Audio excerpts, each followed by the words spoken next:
নমস্কাৰ, মোৰ নাম অনিল কুমাৰ সোণোৱাল। এই 10 নং বৰবিল প্ৰাথমিক বিদ্যালয়ৰ প্ৰধান শিক্ষক।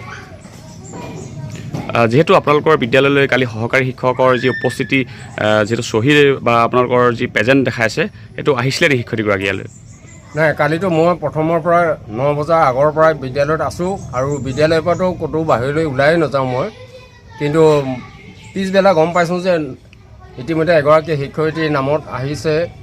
9:35 উপস্থিতি শিক্ষা হেতুত উপস্থিতি দেখুৱাইছে, কিন্তু বিদ্যালয়লৈ কোনো শিক্ষক শিক্ষয়িত্ৰী কোনোৱে অহা নাই। তাৰোপৰি এতিয়া এইটো কথা হৈছে যে যিটো শিক্ষা হেতুত উপস্থিতি দেখুৱাইছে সেইমতে যে কাৰ্যালয়ত তেখেতসকলে গম পাইছে যে আহিছে বুলি, কিন্তু কাৰ্যক্ষেত্ৰত ইয়াত মানে স্থলীত উপস্থিত হোৱা নাই। মইতো আচৰিত ভাবিছোঁ, কেনেকৈ ক'ৰ পৰা তেনেকৈ মানে শিক্ষা হেতুত উপস্থিতি দেখুৱাব পাৰিলে।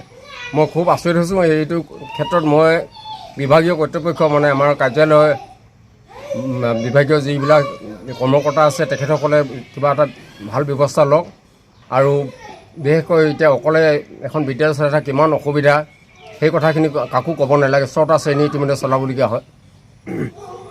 আজি ইতিমধ্যে আমাৰ CSC ছাৰ আহি গ'ল। তেখেতক মই কাৰ্যালয়লৈ মই এখন সেই বিষয়ত জনাই এখন আবেদন পত্ৰ আজি প্ৰেৰণ কৰিছোঁ। গতিকে মই আশা কৰোঁ কৰ্তৃপক্ষই এই বিষয়ৰ ওপৰত এটা বিহিত ব্যৱস্থা গ্ৰহণ কৰিব। হয়, নিশ্চয়কৈ আপোনালোকে গম পাইছে, এজন শিশুৰ ভৱিষ্যত এখন প্ৰাথমিক পৰ্যায়ৰ শিক্ষানুষ্ঠানৰ পৰা এজন শিশুৰ ভৱিষ্যত গঢ়লৈ উঠে। যিহেতু প্ৰাথমিক পৰ্যায়ত যিবোৰ জ্ঞান পাব লাগে বা যিবোৰ মৌলিক যিবোৰ জ্ঞান পাব লাগে সেইবোৰ যদি শিক্ষানুষ্ঠানখনৰ পৰা যদি পোৱা নাযায় তেতিয়াহ'লে এজন শিশুৰ ভৱিষ্যত কেনেকৈ এজন দেশৰ নাগৰিক হিচাপে গঢ়লৈ উঠিব আপোনালোকে সকলোৱে গম পায় যে অতিকৈ দুখৰ আৰু পৰিতাপৰ বিষয়। ডিব্ৰুগড় চহৰ যিহেতু দ্বিতীয় ৰাজধানী হিচাপে যিহেতু ঘোষণা কৰা হ'ল, দ্বিতীয় ৰাজধানীত আজি ডিব্ৰুগড়ৰ দ্বিতীয় ৰাজধানীত এই ঘটনা সংঘটিত হৈছে। ডিব্ৰুগড় চহৰৰ পৰা মাত্ৰ 18 কিলোমিটাৰ নিলগত বৰবৰুৱা শিক্ষানুষ্ঠানৰ অধীনৰ জকাই গাঁও পঞ্চায়তৰ 10 নং বৰবিল প্ৰাথমিক বিদ্যালয়ত অতিকৈ দুখৰ আৰু পৰিতাপৰ বিষয়। এজন শিক্ষকে 6টাকৈ ক্লাছ যিহেতু শিক্ষাদান কৰি থাকে। আমি গম পাইছোঁ যে গাঁৱৰ স্থানীয় ৰাইজে বিভিন্ন সময়ত বহুবাৰ আবেদন নিবেদন কৰি শিক্ষক বিচাৰিছিলে, কিন্তু আজি পৰ্যন্ত শিক্ষক তাত নিয়োগ কৰা হোৱা নাছিল। শেহতীয়াকৈ আমি গম পালোঁ যে এগৰাকী শিক্ষয়িত্ৰীক তাত যিহেতু নিয়োগ কৰা হৈছিলে, নিয়োগ কৰাৰ পাছত কোনোদিনাই শিক্ষয়িত্ৰীগৰাকী তালৈ কোনোদিনে উপস্থিত হোৱা নাই। আমি শেহতীয়াকৈ গম পালোঁ যে তেখেতে শিক্ষানুষ্ঠানলৈ কোনোদিনে যোৱাও নাই, কোনোদিনে পাঠদান কৰা নাই। কিন্তু নকৰি কি কৰি আমি গম পালোঁ যে ভিতৰীয়া চ'ৰ্চ বিশেষ সূত্ৰে গম পালোঁ শিক্ষয়িত্ৰীগৰাকীয়ে তাত প্ৰতি দৈনিক মানে তাত যি দৈনিক যি প্ৰতি আপোনাৰ প্ৰেজেণ্ট মাৰিব লাগে, যি প্ৰেজেণ্ট দিব লাগে, উপস্থিত চহী দেখাব লাগে, সেই চহী ইতিমধ্যে হৈ আছে। এইবোৰ চব আপোনালোকে দেখা পাইছে। এয়া 10 নং বৰবিল LP স্কুল, নয়নমণি চেতিয়া এটা প্ৰেজেণ্ট দেখাই আছে।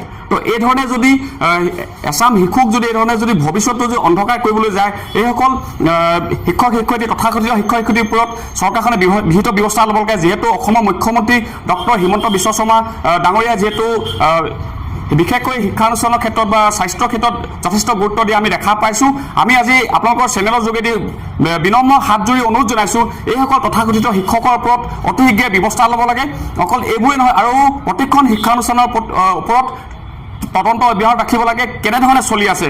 আমি গম পাইছোঁ যে শেহতীয়াকৈ জিলা আয়ুক্ত মহোদয়ৰ লগতে যিগৰাকী শিক্ষানুষ্ঠানৰ মুৰব্বী বা গোটেই জিলাখনৰ মুৰব্বী তেখেতসকললৈ ইতিমধ্যে আবেদন নিবেদন জনোৱাৰ স্বত্তেও তেখেতসকলে যি ধৰণে কামখিনি আগবঢ়াইছিল, কিন্তু এই শিক্ষয়িত্ৰীগৰাকীয়ে এই ধৰণে কৰি আছে।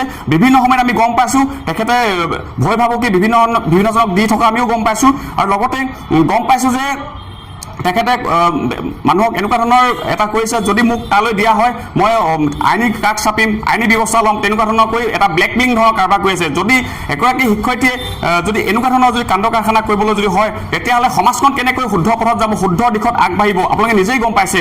তো এইসকল শিক্ষকৰ ওপৰত অতি শীঘ্ৰে ব্যৱস্থা ল'ব লাগে। মই অসমৰ মুখ্যমন্ত্ৰী মহোদয়ক অতি শীঘ্ৰে ব্যৱস্থা ল'বলৈ মই অনুৰোধ জনাইছোঁ। আমি প্ৰয়োজন সাপেক্ষে আমি ৰাইজৰ লগত গণতান্ত্ৰিক প্ৰক্ৰিয়াৰে আমি আন্দোলন কাৰ্যসূচী ল'বলৈ আমি বাধ্য হ'ম আৰু অতি শীঘ্ৰে ব্যৱস্থা ল'ব বুলি মই আপোনালোকৰ চেনেলৰ যোগেদি মই বিনম্ৰ অনুৰোধ জনাইছোঁ।